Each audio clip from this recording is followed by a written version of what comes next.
Okay, can I have Irene? Irene, can you just give us a quick recap for the last class?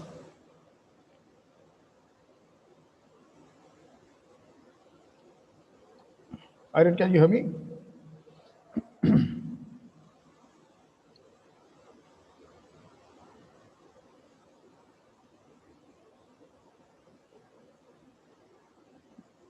Irene is in the waiting room.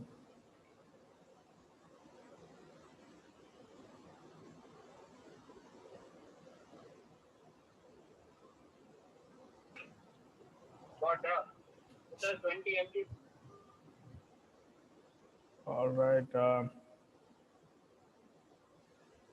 Okay, Rima Reggie. Yes, sir. Yes, Rima. A quick recap for the topic of the last class.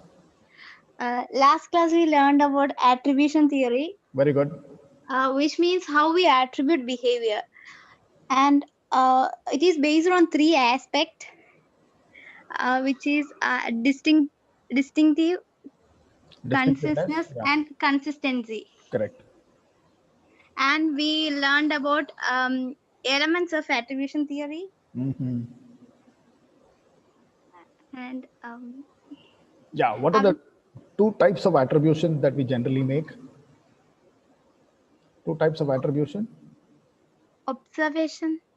No, generally when we apply the attribution theory, so Okay, any behavior, okay, sir. yeah, Internal and external. correct. Okay. So we attribute it internally or we attribute that externally. Okay. Externally. So what's the difference there? Uh, internal means which is influenced by which is not controlled by ourselves. Which one? In external.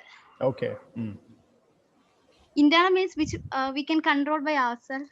Okay, which is attribution basically means that you are attributing or you are pinning the reason. Right? For example, any behavior, you pin it and say it's because of an internal reason. Right? So you attribute it internally where you are taking the source of that behavior to be yourself. So you will always say it's because of me, or I did it, or I couldn't do it, and things like that. It's always because of you. So it always emanates from the person. Okay, so the behavior is because of you. Okay, so this is attribution, internal attribution. External attribution is your behavior is caused because of circumstances in the environment. Yeah, it could be because of others, it could be because of the situation, it could be because of the event. So you would say I behaved is because of some external reason. So there are three aspects that we generally keep in mind. That is distinction, consensus, and consistency. So three things you need to understand, right? So those are the three. What are the three aspects, if you can explain that? Distinctions means show different behavior in different situation. Correct. Yeah. Yes. Consensus means response is the same as the same situation. Yes, very good. Yeah. Consistency means respond in the same way at the time. Consistency is you behave in the same manner over a period of time. There is no change. People know you that you will behave like this in all situations. Distinction is where people behave differently according to situation, according to people. So we know a lot of examples, right? Like that. You know, in a general understanding, or when we talk about other people and other people's behavior, we generally attribute that. We say so and so is an opportunist. One general reference to people that we generally use is an opportunist. Now, who do we call an opportunist?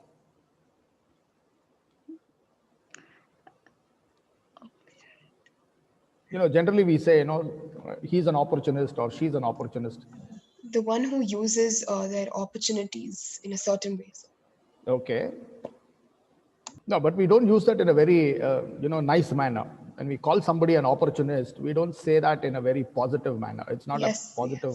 Who is looking to seek all the opportunities which comes.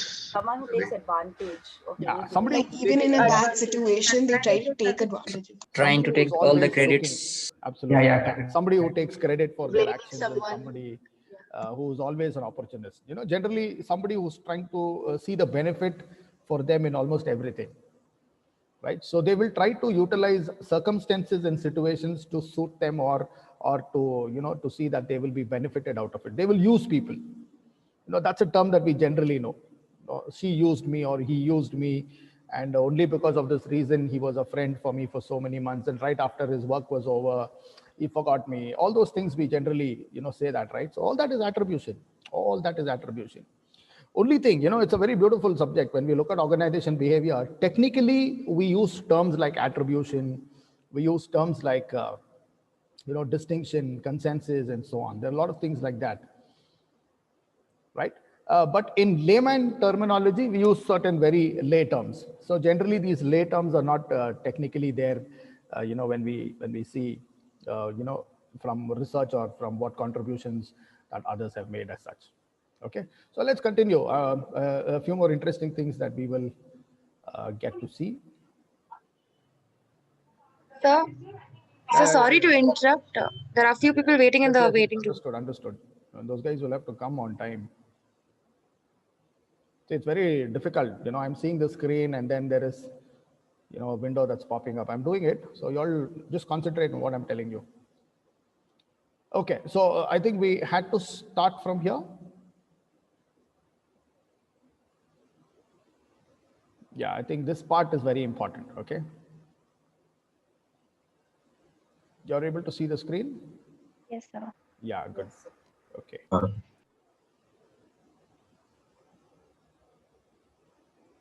Okay, so how do we use this attribution theory and how does the concept of perception apply in our own understanding? Okay, the first aspect that we do, and generally this is with the decision making, right? Perception influences our decision making, or it influences our judgment. So based on that, we make a lot of decisions, right? And sometimes those decisions could be right.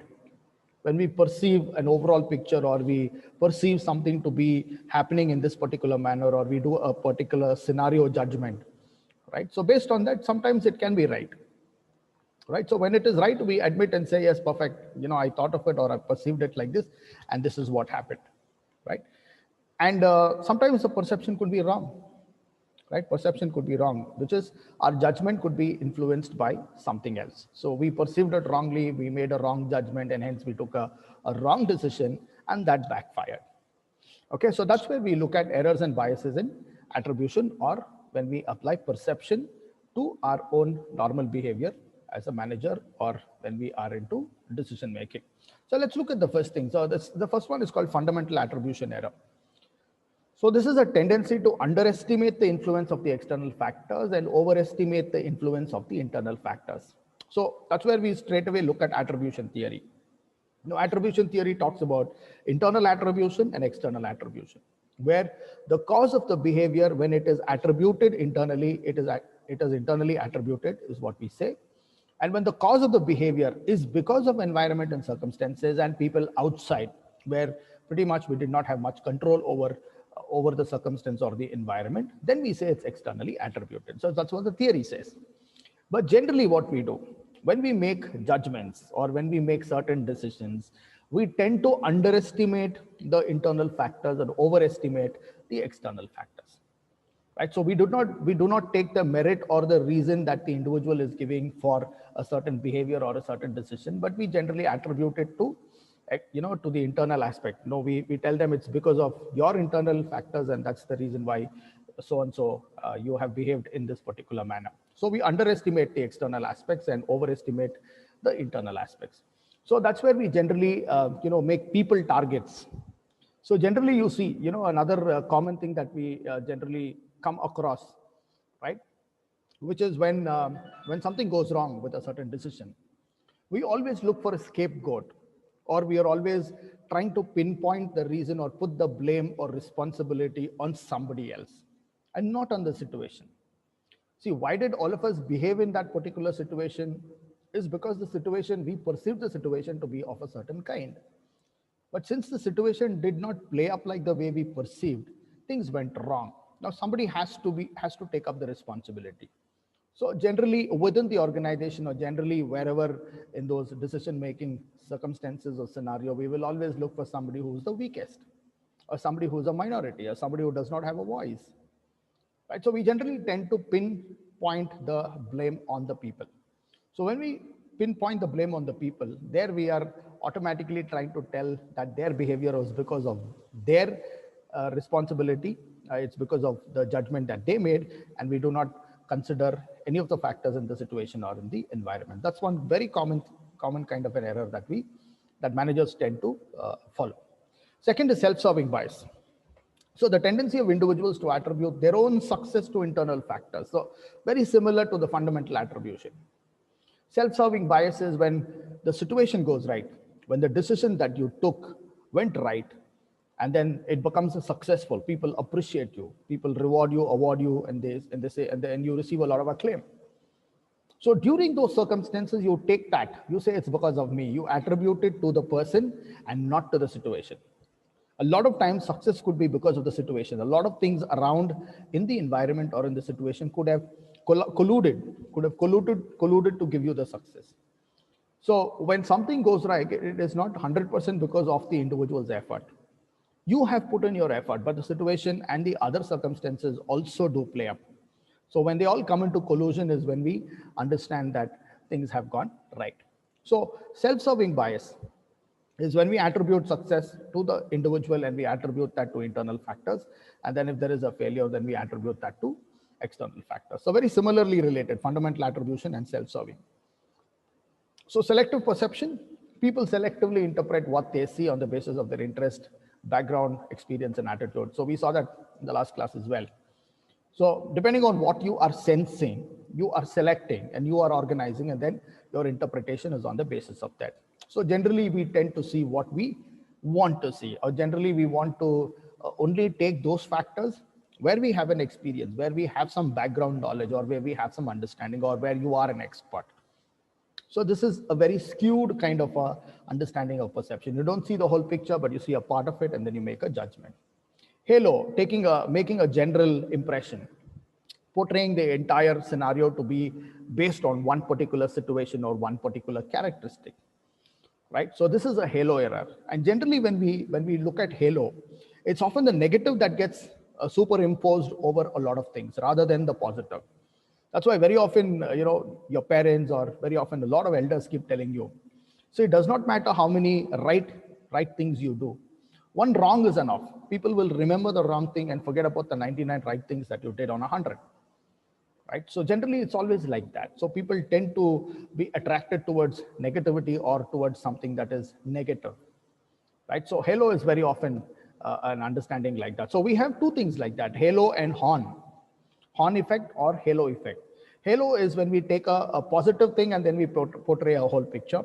Horn is when we take one negative aspect and then we portray a whole picture. But generally on a broad understanding, halo is understood to be taking one particular characteristic and then portraying or superimposing it on a larger picture. So based on one characteristic or one particular small perception of what you have seen and what you've understood, you tend to make a big impression of that. That's halo. Contrast is comparing it with other people, making comparisons and then seeing whether you are standing out or whether you are standing down with respect to the people that you are comparing. So we always tend to compare the minority with the majority, right? So with one individual over rest of the others. So depending on whatever is the evaluation, you tend to say it's excellent or it's good or it's better and so on. So we make perceptual judgments on the basis of a benchmark that we have about people, generally, certain people, and then we make comparisons with them. So that's a contrast effect, again, something where perception comes up. And then I said we speak about profiling and stereotyping, right? Profiling is having a certain perceptual information about a certain group of people or individuals or about a situation, right? So generally it may not be a very well thought out kind of a profiling.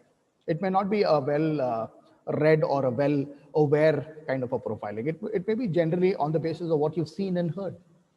Right? For example, where do we pick up a lot of these profiling and stereotyping? Right? So profiling and stereotyping comes from what we've heard from people. So generally, that's what happens. So if you have a certain impression about a certain community, or if you have a certain impression about a certain place, right? So you already have a stereotype. So you're having a pre-perceptive understanding about an individual or about their religion or about their community or about their place or about a situation, right? So this is how you are. You've already made up your mind on this is what these people are, or this is what this place is, or this is what the situation is all about, right? So it may be right or it may be wrong. Now, how did you get this perceptual understanding is on the basis of what you've heard from a good many number of people. So if you're surrounded by people who've given you a negative impression about this community or about this religion or about this people, you will tend to have a very similar kind of a profiling, right? So it's often like that. But when you get an opportunity to encounter or meet people of this particular race or this particular trait or this particular community or this particular place, you tend to go there. So that's when your perception matches reality. So all that you thought about this individual and all that you're experiencing firsthand can clash.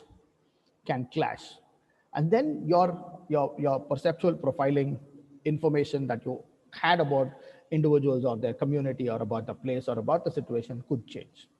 So this comes with new information. That's because you are facing it first time, right? So very often you will tell these to people who you encounter where you have a very negative profile about them.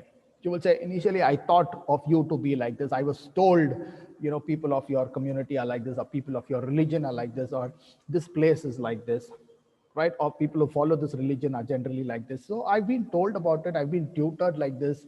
I've been indoctrinated like that, right? But now when I encounter, I feel, it's not right. All this while I was thinking very wrongly about all of these. And now, with this encounter or with this experience, I'm able to have a different view. So that's how perceptions can change over a period of time when we are there firsthand gaining those experiences. Right. So all of this gets used in employment interviews. So generally, when we take or make decisions on the basis of perception. So that's where during the interviews we make a big use of it. So employment interviews are there. So where first impressions really do matter. Performance expectations are on the basis of self-fulfilling prophecy, what I want people to do. I have a certain perception or I have a certain expectation. So I want you to do things accordingly. I don't see things from what the person is doing. I see things from what I expect them to be doing as such. So that's where we make a judgment saying that you're up to the mark or you're not up to the mark, or, I had a lot of expectations about you, right? So all of these kind of, aspects could also be there on the basis of perception. This could be about, people who do a certain kind of education, or people who come from a particular place, or people who come from a particular institution, or somebody who has worked in a certain organization. So we tend to have expectations. So the kind of perception could be on the basis of what I think about that institution. So if somebody graduates from that particular institution and then they come into my organization, I have a certain expectation. So that may be right or that may be wrong, right? So, but that's how perceptions are made. So the information for building a perception can come from anywhere, right? So it can come from first-hand experience, or it can come from what others have told me. But all of this necessarily goes into our mind, and then we make decisions based on these. So that's how we always look at it, right? So there's always a problem, and then we're trying to look at how to solve a problem. And that's when we start looking at what is that I know about the problem? What is that I know about the situation? So when I look at the data, or when I look at the information, when I study the situation, I have a certain perception that this is what has happened in the past. This is what is happening right now. And then this is what will happen. So you are going to be taking a decision to make sure that the problem gets solved, so that the same problem does not occur in future. So that's where we always use this in a problem analysis. So when you study something in organization behavior, when you study about planning, organizing, and decision making, it's all about something that you do in the future. So the result of all the decisions that you make is always going to be witnessed, or it's going to be seen only in the future, right? So and again, how do we make those decisions or judgments? Is on the basis of perception. Is about our reading of the situation. Is about our understanding of the situation, right? So that's where perception becomes very, very helpful and useful in taking some very important decisions, and then overcoming biases and overcoming certain errors that are generally caused when we make decisions. So what are the different types of decision-making models that we use in the organization where perception is very largely used, becomes a very big factor, right? The first type of decision-making is called a rational decision-making, right? So this is called a perfect world model. So rational decision making, right? For example, when you go into decision making, what do? You have a problem, right? So first thing is you have a problem, you study the problem, right? So the problem has something called a premises, which means you see everything around the problem. So what happened in the past, and what is happening right now, and what you think could be the solution that could help you to solve the problem so that the problem does not occur in future. That's the first thing. So once you do a problem analysis, you pick up all those factors that are contributing to the problem. Second aspect, all those that are contributing to the problem. Then your third is you're going to be looking at how are all of these connected and how are they all influencing each other and creating this problem, the third aspect. Fourth is, once you have studied the problem thoroughly, you think that there is a solution. You come up with alternatives. So it's not just one solution, we come up with alternatives. So we have about 4 or 5 or 6 different alternatives. So there's solution 1, 2, 3, 4, 5, 6. So you have 6 different solution scenarios. So depending on the situation and the factors that are contributing to the problem, you look at which particular solution is going to be the right or the ample solution that's going to solve all those problems, or all those factors can be handled which are contributing to the problem. So that's where we have alternatives, and then we choose the best solution or the best alternative, and then we go about implementing it. The rational decision-making model tells us, which is, it assumes that when we are going to solve a problem, we have to look at the whole problem thoroughly. That's the first thing. Look at all the factors that are contributing to the problem. Second is look at all of those solutions. It does not tell you to take the solution that comes to the mind in the first place. It tells you to take your time, identify all the solutions, list out all the alternatives so that there is nothing left. When I said you have 6 solutions, so beyond 6, you cannot think about any solution because you have already spent enough time to get all the 6. So the 6 are good enough to solve the problem. This is called rational decision making, right? So when you have a rational decision making and when you have that particular solution and all the solutions are listed, all the alternatives are listed, and then you pick the right solution, that's called a rational decision making. Okay. Is there a drawback in this? Is there a problem that you see? Or when can we do this?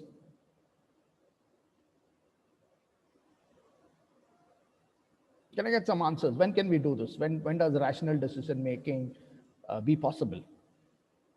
Or when can we list out all the solutions that can help us to solve a problem? Anybody, when can we do this?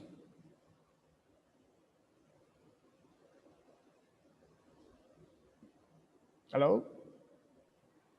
So is it when we have Yeah, Jacob, yeah.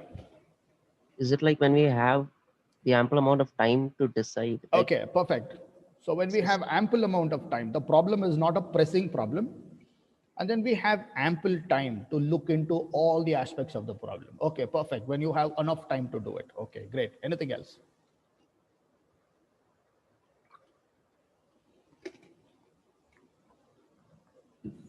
Sir, which is very usual, like many times it's occurred and then eventually we get all the solutions. No, generally we do not tend to do that. If it's a problem that has already occurred, we already know what is the solution that's going to work. So we then generally don't look at alternatives. So Because when we know all the aspects of the problem? Yeah, Evangeline? So when we know all the aspects of the problem, like we know, we can study the problem completely. This model tells you that you are spending enough time to get to the source of the problem. You're getting to see all the aspects of the problem. So as Jacob said, if you have time, you can do it. Then what else? What else? When there's no emotions involved, like. Okay, absolutely. When there are no emotions, the word rational itself tells you there are no emotions involved, or there is no vested interest, and you are looking at everything objectively. Yes. Yeah, it's objectively, you're looking at everything 360 degree. Okay, but the problem here is very often we do not have time because it's a problem. Generally, when we say it's a problem, the problem is already eating into your time, into your resources, and it's creating a distress for you. So we want to put out the problem as quickly as possible. But time is limited, resource is limited, people are limited, and then the bosses also give you a mandate and say this has to be done as quickly as possible. You understand? So generally what happens is we do not have the luxury of going into a rational decision making. But if you do it, it's perfect, because it's going to be a foolproof kind of a decision that you are going to take, because you've looked at all the scenarios and you have all the solutions listed out. This is called rational decision making. But generally, that's why we call this a perfect world model. So there's nothing very perfect about what we do, right? So rational decision making is allowed only, or is possible only, when you have ample time and there is enough to look after and the problem is not a pressing problem. Generally, what we tend to do is bounded reality. What is bounded reality? It's called the real world model. Seeks a satisfactory and sufficient solutions from limited data and alternatives. You see this? So it's just the contrary to the rational decision making. The rational decision making says, look at all the factors, identify all the solutions, and do not spare anything. Do not leave out anything. That is rational. But generally, we do not have the time, we do not have the patience, we do not have the resources, and we are accountable to management, or we have to put out the problem as quickly as possible. So we generally follow what is called the bounded reality. Right? So the bounded reality is very much like this. So we just look at a meaningful set of alternatives. So all those that you think, whatever, within that limited time, you've studied the problem, you have a certain understanding of it, you identify, instead of the 6, you identify the top 3 solutions that you think you identified, and then you quickly go ahead solving the problem. This is called bounded reality. Got it? So this is called a real world model. Third is intuition. Intuition is on the basis of gut feeling, on the basis of sense making that we do. Because we cannot go through the scenario of the problem, understand all the factors, nor do we have the time and all the wherewithal to list out all the resources. So we just go on the basis of our understanding, right? Like Evangeline said, it could be because of a previous experience. It could be because of, like, or Abhirami said, right? So it could be because of a previous experience. So I know in this situation, this is what has happened. So I feel the same thing, if we are able to replicate here, it could help us.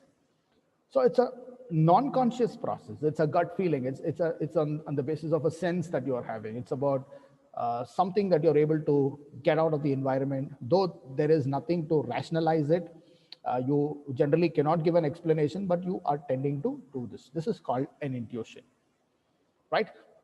So that's where we use the 3 models: the rational, the bounded, and the intuition. Generally, we mix all these 3 things. So when we make decisions, it's not often that we go to bounded reality.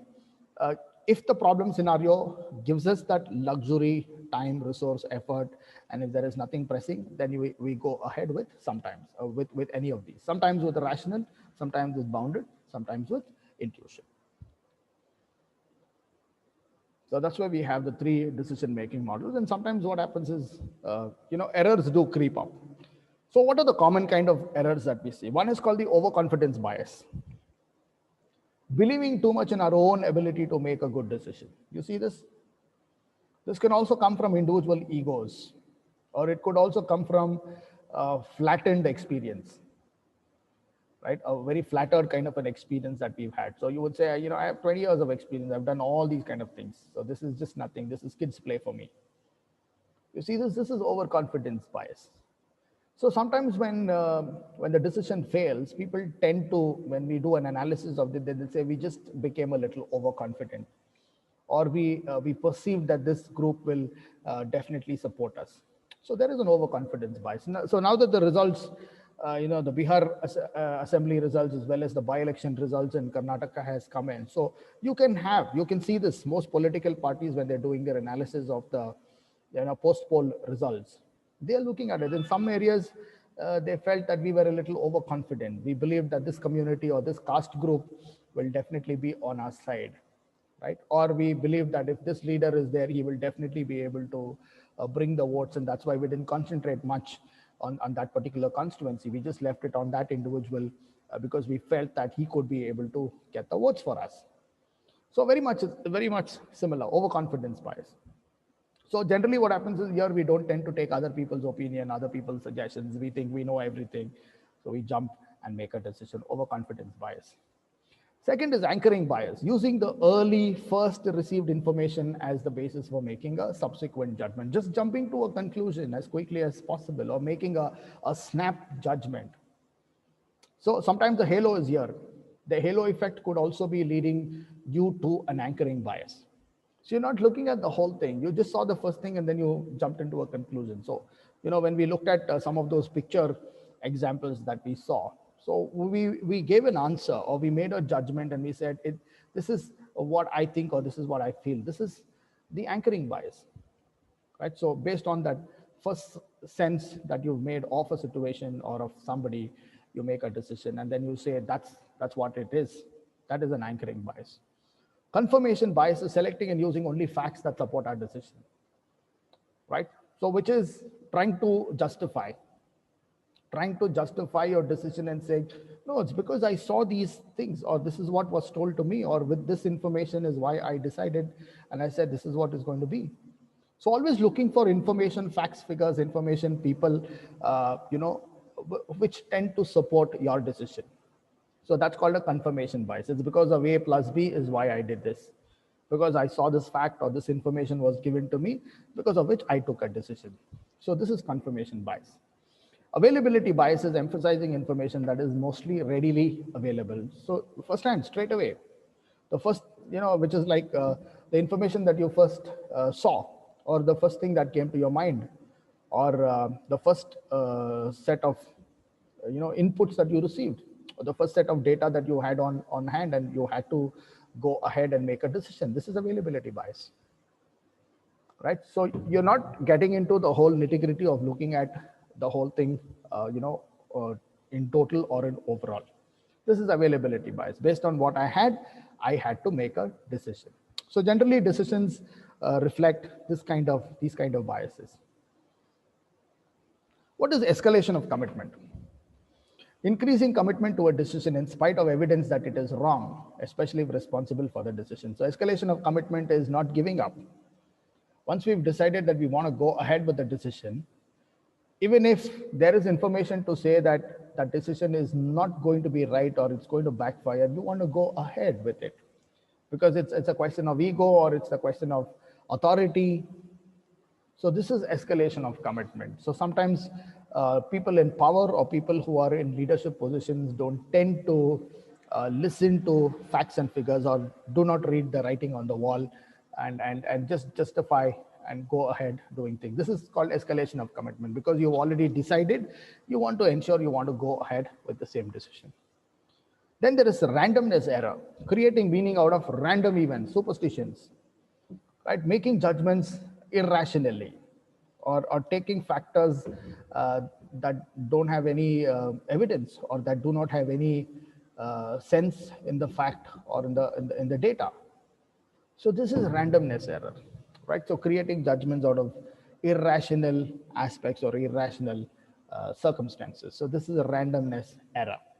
Then we have winner's curse, right? The winner's curse is when the value of something is overestimated, right? So this is on the perception of how you understand value. So you remember, Dr. Haripriya's, lecture on the auction theory. She was talking about the winner's curse. She kept using that word very often, the winner's curse. The winner's curse is putting a value on something and then appreciating that value and giving it a big sense that it's something invaluable. So this is a winner's curse that generally could happen when we bid for things or when we overestimate the capabilities of a certain individual or we overestimate the capable of a particular company or a particular department or a particular solution. So we put all the money and then we are confident that this is definitely going to give us the results. So overestimating something that this is definitely going to work, right? So that's called winner's curse. Then there is hindsight bias. After an outcome is already known, believing it could have been accurately predicted beforehand, which means, once the result is known, then in hindsight, trying to justify and say, yes, we could have done this better, or if this had to be taken care. So it's more like a post-mortem kind of an analysis that we do, after the situation is already played out. So sometimes that's also something that we come. And based on this is where we learn from some of the mistakes or some of the aspects that really that have not given us the kind of results. So that is hindsight bias. So we learn from situations and we do a debrief of it, and then we see what are the set of good things that we can learn, the learning aspects out of a particular situation or a decision making scenario, and then we decide that we want to make sure that we don't repeat this in future. This is called the hindsight bias. So when we come into decision making just does not depend on perception and these factors. It depends on our personality, right? So the kind of person you are is what leads to the kind of perceptions that you make, right? So very often when we look at the next topic, after attitudes, we're going to go into personality. So you'll look at the traits, right? So all of us are born with certain traits, and it is our own individual makeup, right? Our own individual makeup is what's going to determine how we deal with the various things in the world. So it could be a personality factor. Like, for example, we say optimism and pessimism. So we generally attribute that to people. We say, so and so is very, very optimistic, or these group of people are always pessimistic. So optimism and pessimism was also a fact that comes out of their personality. Somebody is always positive at all times, right? So whatever they look at it, they're always going to be looking at things positively and always looking at the brighter side of things. So it's a trait, right? But there are certain people who always think negative. They'll always feel that these things are definitely not going to work for us, or it's definitely going to fail. So when you look at the negative side of it or the darker side of it, and always looking at the most fatalistic part of any particular action, then you're obviously going to be giving into all of that. So it could be a personality factor. Self-esteem plays a very big role. People with high self-esteem generally tend to, appreciate many things and take right decisions, or because of their self-esteem, they could also be, using the self-serving bias, or they could also be using the overconfidence bias, because they feel that I can handle it. Self-esteem gives you that sort of a feeling that I can handle it. Even if no one's there, I will run it. Or even if no one's there, I will handle it. Self-esteem can lead to, sometimes what happens is it can lead to, errors if that decision of that individual did not really give us productive results. Somebody with low self-esteem as a personality, definitely will hit back at them, so which is, they're always very, doubtful about their own abilities. They're always doubtful about their own abilities, doubtful about other people's abilities. So that gives rise to a certain form of indecisiveness. They will neither take decisions, they will not take decisions. So they will only dilly-dally with things, and that could only lead to a lot of, action that is not really appropriate, or that is not taken at the right time. So it could give rise to a very, a very kind of unstable kind of an environment, unstable sense in the people. So the people that you work with also may tend to lose confidence because you're working with somebody with a low self-esteem. So personality has a very big influence. And then we generally know, men and women also have different personality, and they have different makeup. So based on their own gender and their own experiences, they could also be perceiving things very differently. And that's the reason why men behave differently and women behave differently, is because of the set of experiences and the kind of background and the kind of socialized form of grooming that they've been brought up. Then there is mental ability, right? So somebody with a strong mind, or somebody with a weak mind, right? So that's also there. So your mental makeup is very strong, then you could always be very positive. You're always ready for any kind of a challenge. If your mental makeup is very low, then you get into anxiety, you get into worry, you get into depression. So a lot of things like that. So setbacks can also put you out of reckoning, and so on. So it depends. So individuals, there is a lot of individual differences, how perception, attitude, personality, everything in organization behavior is reflected upon. So irrespective of what the theory and technique says, a lot depends on the person that you are, right? So ultimately, all of this can be put into greater sense and could be used to a greater length only if individuals understand.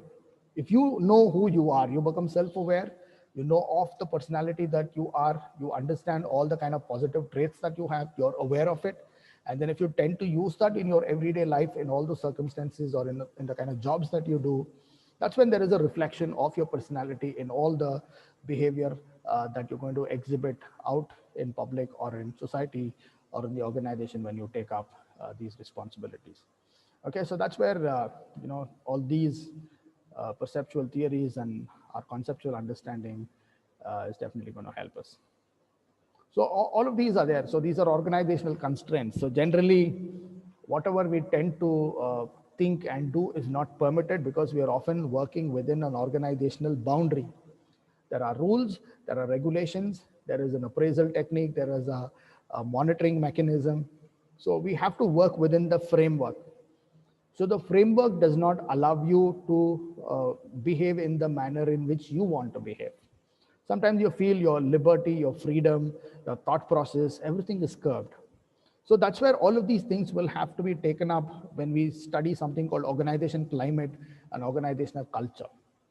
So if all these things are very rigid, if performance evaluation is rigid, reward systems are rigid, if the rules and regulation and policies of an organization are very strict and stringent, it does not allow for individual grooming. It does not allow individuals to become creative, innovative, and then become a lot more contributing to the organization, to the society, and to the world, right? But all of this can be handled because the third element in organization behavior is studying, applying the concepts of organization behavior at the macro level.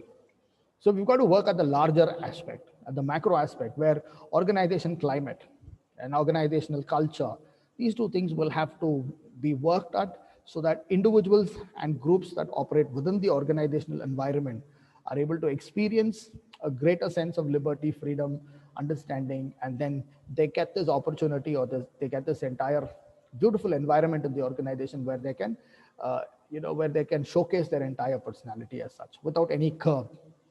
Right, something that definitely is going to help the organization in the long run. So some of these constraints are there that does not allow you to perceive and do things independently like the way you want to, but to an extent it is allowed, as organizations also keep changing over period and over time. They also tend to accommodate some of those things that definitely will help individuals and groups to contribute in a much better manner. Right, so these are the set of things that we have. So this is where perception is very, very important. Okay.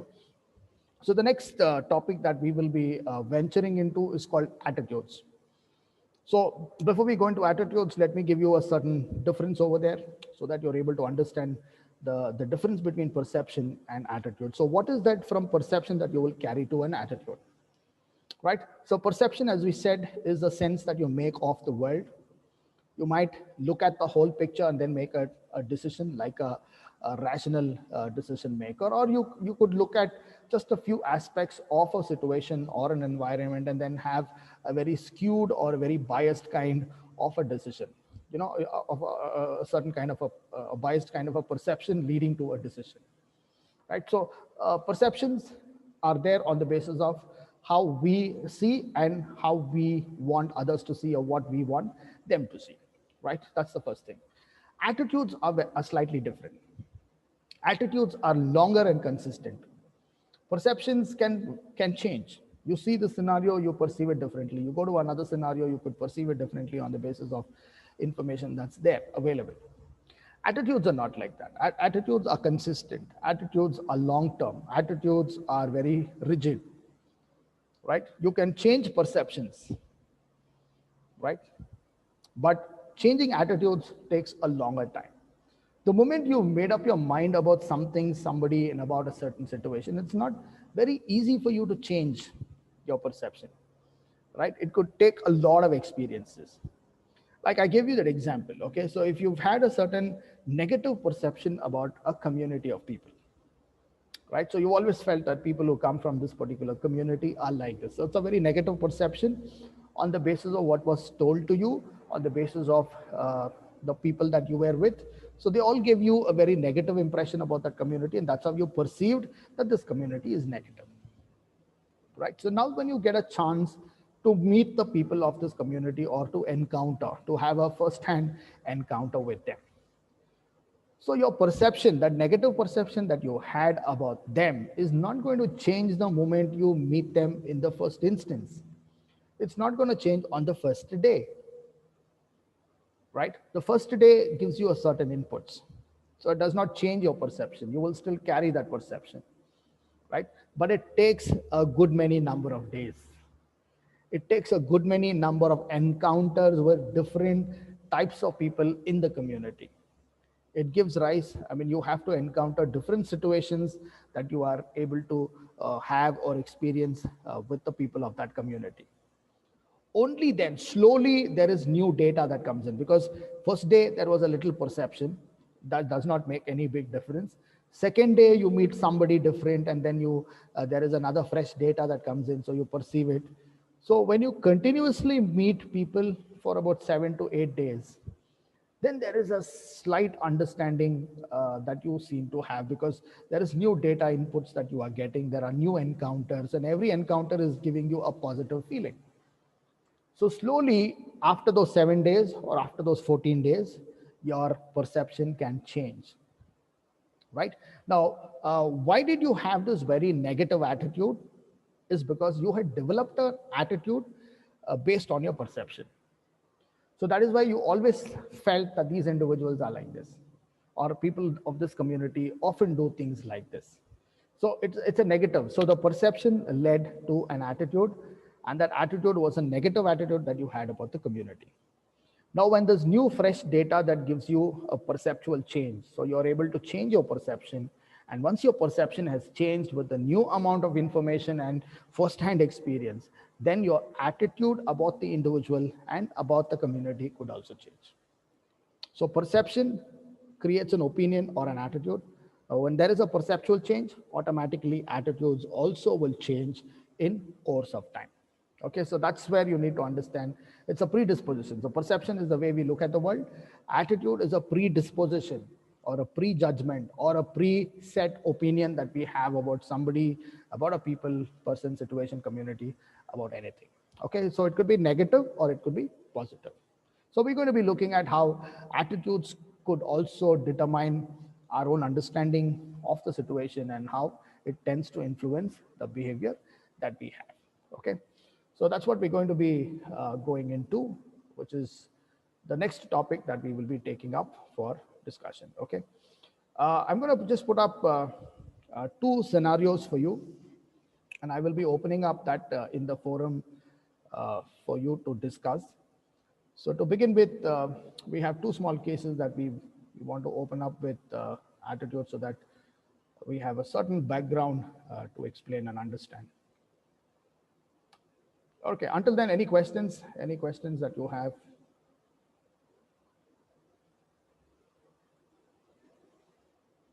Any questions that you have about this topic?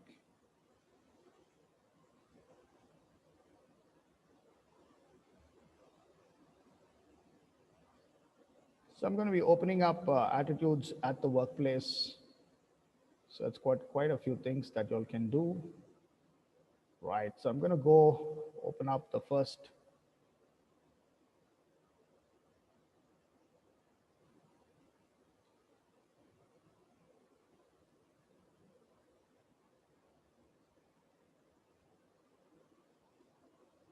Any questions, any thoughts, anything that you would want to add?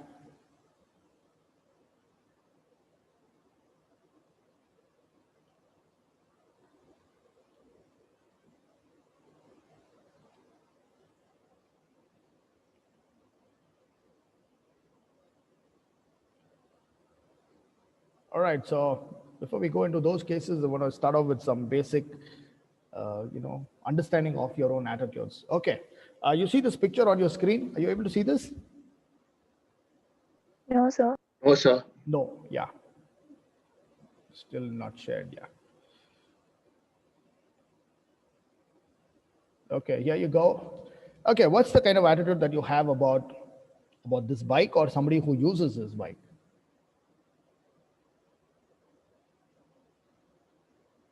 Are you able to see the screen? Yes, sir. Yes, Yeah, are sir. you able to see that? Yes, sir. Yeah. Okay. It kind of look like electric bike, I guess. Okay, it looks like an electric bike. Okay. What kind of people, or what do you have? What is the attitude that you have about people who use this bike, or It's built for short peoples. built Those for? who are short. Okay, built for shorter people. Okay. Senior citizens, like the seat, looking at the seat, it's like for senior people. Looks like it's for senior people. Yeah, the seat, I know, like there's a, like for back and all, there's a support, right? So it's somewhat Okay, like, so you thought it's for senior people. Okay. Okay, what kind of people? Because what you're giving me is perception. It's an electric bike. It looks like a Those bike. But what kind of people use this kind of a bike? What is the attitude? Those who travel only very short distance. People who travel short distances, or what kind of people buy these kind of bikes? Youngsters. Okay, youngsters buy this kind of. Why when there are so many different types of bikes, why do youngsters prefer this?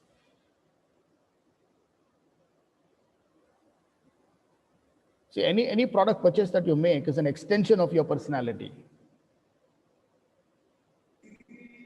So because it's cheap and you can use it on a daily basis. Okay, because it's cheap. Okay, you could use it on a daily basis. Okay, low maintenance. That's why these kind of bikes are a lot popular. Okay, let me go to the next picture. Okay, what do you think?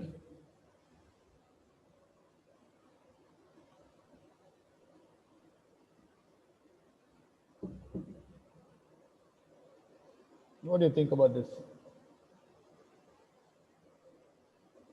They're happy and playing Holi. Okay, happy and playing Holi. Now you see a certain kind of a celebration mode, right? You can see that in the air, or you can, wherever you go in your neighborhood, you can see people's attitude has changed. The kind of depressed kind of faces that you saw a couple of months or weeks ago is not the same now. Diwali has brought in a certain change in attitude. You can see life on the street. You can see restaurants getting crowded, shopping malls getting crowded. There seems to be a certain happy, what do you say, a happy gas that has come over, and then people seem to be inhaling and showing that everywhere.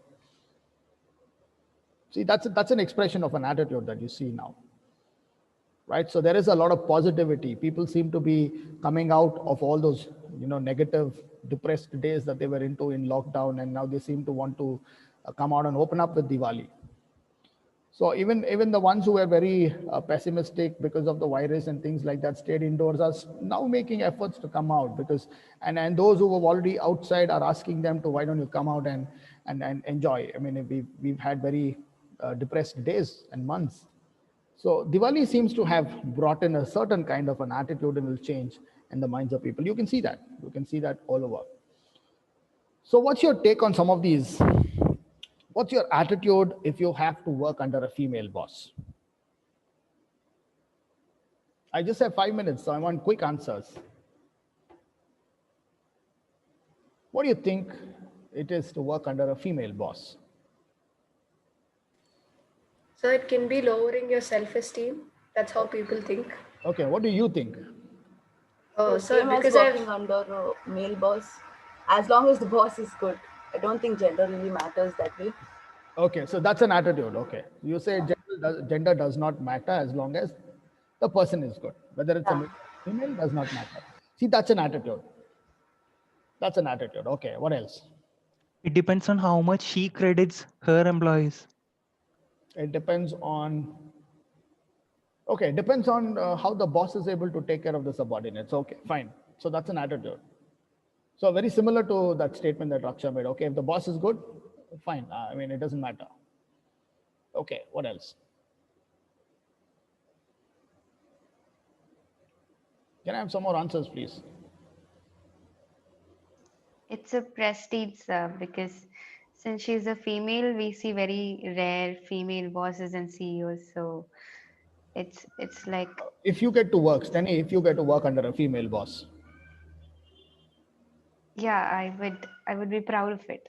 I would be proud of it. Okay, so that's an attitude. Do you feel proud and happy working under a female boss because you know that the boss is in that position because of what she has done and achieved? Okay, that's a good attitude. Yeah, what else?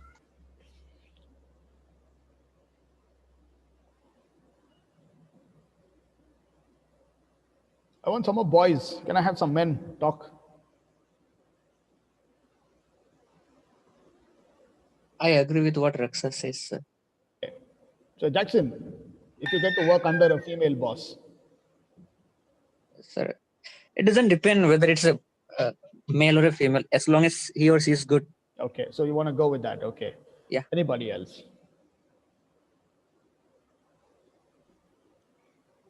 Sir, Yeah, Rima. I am very happy when I'm working under a female boss because I'm very sure that she will empower those women. Okay, I feel happy because, you know, I perceive that she will empower more women and I will feel more comfortable working with a female boss. Okay, great. Good. So you will feel that she will empower. She will be better. Good. Yes, sir. Yeah. Anybody else? Andrew Kurvilla.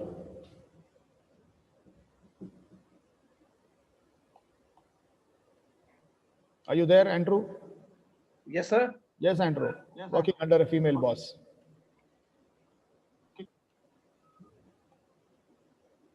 So your voice broke. So can you repeat the question, sir? The question's on the screen. Working under a female boss. Yeah.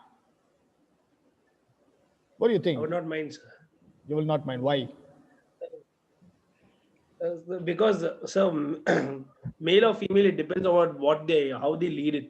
If they are a very bossy character, it depends on how their end character. What if your female boss is bossy? If it's bossy, sir, you know, like I'll take it to a limit till where I can tolerate it. Then if there's any peer-to-peer session in the organization where we can tell it to our boss or we can tell it to What our if she's very bossy and she puts you down? So then if I can't grow in the organization, then it'll take me to the situation where I have to leave the You'll organization. have to leave. Okay. So it depends. Okay. Okay. Angela, Jason. Yes, sir. Yes, Angela. What do you think working under a female boss? I think it would be a good example for others as well, Okay. like having a female boss. So it encourages the females as well. So I would be happy Would be working. happy working under a female boss. Okay. Now Yeah, she. but I agree with Andrew's point as well. Like if she's being very bossy, then I'll take it to a limit where I can, Okay. Okay. So even you don't want anybody bossing around. they're not very bossy. Like, if we Okay. can't grow in an organization, what's the point of? Okay. Okay. Yeah. Noshir. Sir, actually, like, Yeah. Andrew speaking. no, so Sudhakar, sir. Yeah. Sudhakar. Tell So me. like 3 to 4 years back, I was working with Pro like for 5, like I worked just for 5 months. Okay. So I had like manager was female manager. Okay. So like I was assigned a task to look after, but actually like from the team itself, other members was asking like, you can look after this task also, and my like manager told no, you can't unless he knows his task, what to do. Let him. Like she was she was protective. Okay. She did not want somebody to. Give more, like without knowing, I mean, doing the task and all. She was like, So she cared for. So she was there to protect and intervene whenever she found a sense of trouble. Okay. Very good. So we'll come back because whatever you're telling me basically are your attitudes. So there's just one example that we took up. So when we come back, we will look at a few more examples. I'll actually put this up, put some of these questions in the discussion forum. So you all can use the next 3 days to, put in your insights. So that's your attitude. So don't see what I want you to do is don't give me a very, very nice kind of a picture. Yeah, I mean, you're not impressing anybody here. I want you to frankly tell me the first thing that when you saw that, if I have to work under a female boss, what's the first thing that comes to my mind, right? And what's that immediate feeling that I have and what I think is what you should write, because that's your attitude. Because only when you are able to express what you exactly have or an opinion about a certain thing is when we know whether it's negative or positive or whether there's anything that can be done or intervened to bring about a certain change or give some different understanding to it. Right. So we can also trace the source of, why you think it's nice working under a female boss, or why you think it's uncomfortable working under a female boss, or why do you think female bosses will be more bossy, right? So a lot of these questions can be asked and understood. It depends on how you, showcase your attitude. So please be a little more open when you discuss in the forum. You put those points over there, and then when we come back, we will take these up, and then we will have 2 small cases to understand, and then we'll get into the whole topic on attitudes. Okay. So we're going to do that. Okay. So I'll put this up. Some of these questions will be there in the forum for you to discuss. Okay. So I'm going to bring the class to an end. Okay, then, yeah. Thank you, So we'll see in the afternoon. Thank you, sir. We'll Thank see you, in the afternoon for Samvad. Section B, you will have a different joining link, and I will send that to you in the evening. So teams get prepared, and we will try to finish. I think this Samvad, even if we extend a little bit, we will try to finish all the tasks that was listed for those teams today. Okay. Perfect. See you in the Thank you, sir. afternoon. Bye-bye. Thank you, sir.